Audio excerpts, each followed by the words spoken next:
اپنے شوہر کے ہاتھ سے اپنی بیٹی کا ہاتھ چھڑایا اور شوہر کو کمرے میں بند کر دیا. یہ میری بیٹی کے ساتھ ایسا. جب نشہ اترا تب میاں بیوی میں لڑائی چلی. تب بیوی نے بتایا کہ آج تم نے شراب کتنی پی لی تھی کہ بیٹی اور بیوی میں فرق نہیں کر سکے. تب شوہر کو شرمندگی ہوئی اور کہا کہ آج کے بعد میں شراب کو ہاتھ نہیں لگاؤں گا. شراب اتنی پیتے تھے نبی کے آنے سے پہلے. کہا جوا اتنا کھیلتے تھے کہ جوئے نے رقم ہار گئے تو مکان لگا دیا, مکان ہار گئے تو بیوی جوئے میں لگا دی, اور بیوی بھی جب جوئے میں ہار گئے تو اپنی جوان بیٹی جوئے میں لگا دیتے تھے, اور جوان بیٹی بھی ہار جاتے تھے. تو میرے بھائی خودکشی کر کے مر جانا ان کا شرک. کتنا اندھیرا تھا. لڑکیاں پیدا ہوتے ہی 4 سال کے بعد ان کو پال پوس کر اتنا بڑا کر دیا جاتا کہ وہ ابو اور امی کہنے لگتی, پہچاننے لگتی. اور جب وہ 4 سال کی ہوتی تو اس کو جنگل میں لے جاتے.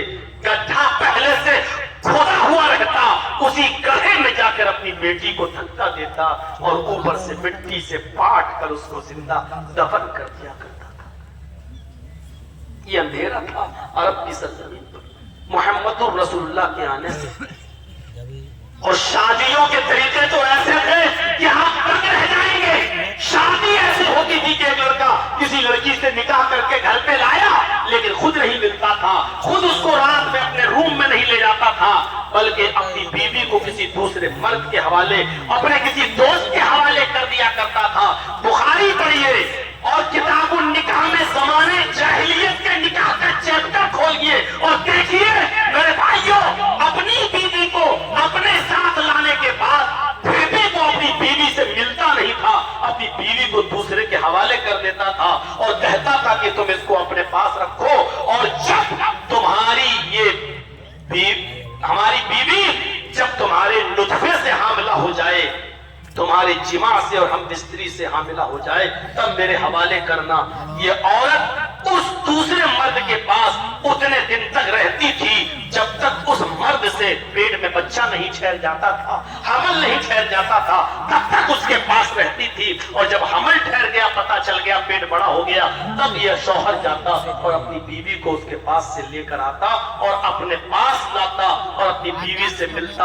اور ایسا اس لیے کرتا تھا, ایسا کرنے سے ان کا عقیدہ تھا کہ بچے نیک پیدا ہوتے. یہ شادی کا کتنا گھناؤنا طریقہ تھا. ظلم و جہالت تھی. آج کون سی جہالت میں کمی آئی ہے؟ آج بھی تو یہی سب ہو رہا ہے. وہ تو کم سے کم شادی کر کے لاتا تھا, پھر بھیجتا تھا دوسرے کے حوالے.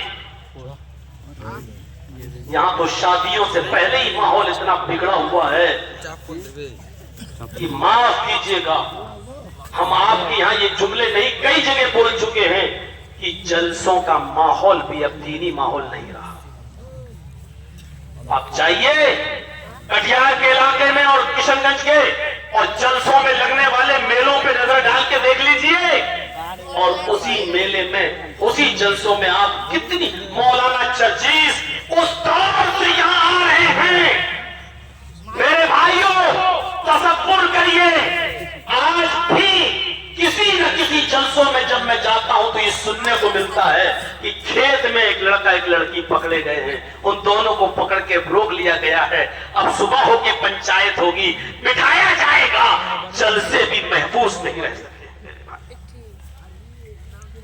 جلسے کرا کے دکانیں لگواؤ کے باہر, جلیبی کی دکانیں لگیں گی, بیلون بکیں گے, چوڑیاں بکیں گی, ساڑیاں بکیں گی, تو آپ کیا سمجھتے ہو کہ آپ کے جلسوں میں کوئی سننے آئے گی؟ یہ لڑکیاں وہاں جائیں گی.